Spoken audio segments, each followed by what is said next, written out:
Congratulations on closing your home loan. Hopefully it was with the best mortgage lender in Texas, the world, the nation, something. Starting over.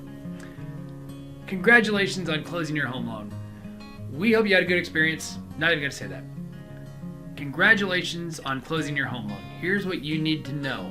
First and foremost, in the next, call it 60 to 90, 120 days, you will be inundated with junk mail.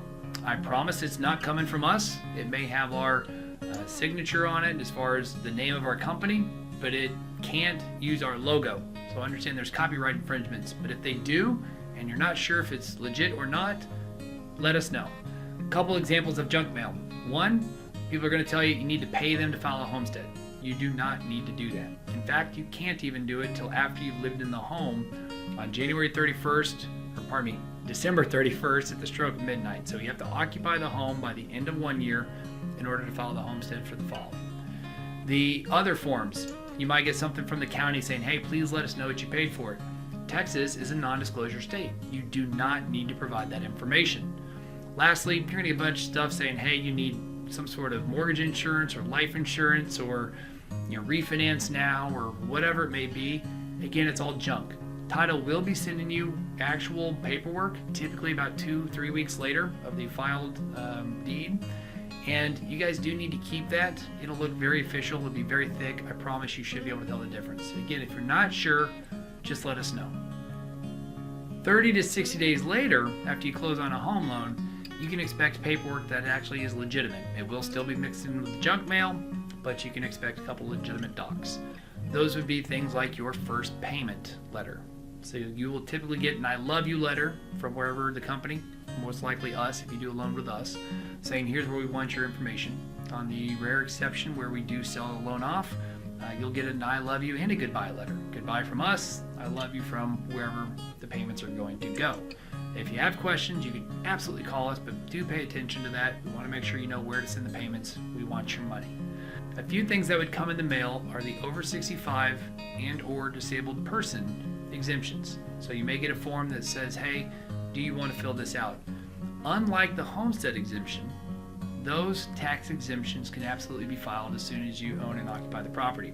Check out the link below for more information on that. Finally, let's talk about what to expect in the long term for the next 6 to 12 months. You will receive a homestead exemption form at the beginning of a new year.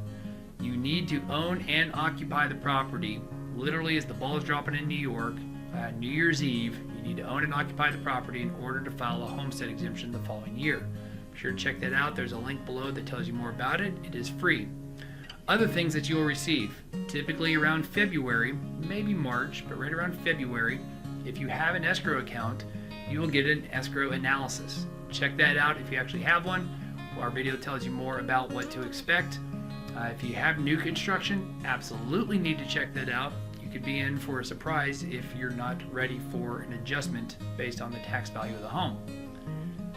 Lastly, you'll need to expect tax documents. So the ones that a mortgage company will send you is the 1065. That will show you how much interest you have paid them over the course of the previous year. What they will not send you is your closing disclosure. Be sure to keep that. There should be, or can be, some fees and the interest, prepaid interest, that can be deducted that you'll want to give to your CPA. Finally, because I know finally was just said moments ago, but truly this has nothing to do with the timeline, but after you've closed on your home, if you want to recast your mortgage, check out what that means. It's not a refinance, but if you want to recast, you can do that at any point in time with a few conditions and qualifiers. Or if you want to challenge and maybe contest your mortgage insurance. If you got a conventional loan, MI is not forever. Again, check out that section, what you want to do. Again, there are certain qualifiers on that, but if you guys have any questions about the immediate tax docs or about the immediate documents, or maybe the mid-range documents or the long-term for what to expect, at any point in time you're welcome to scan and send them to us, but just call us or check out the links below for more details.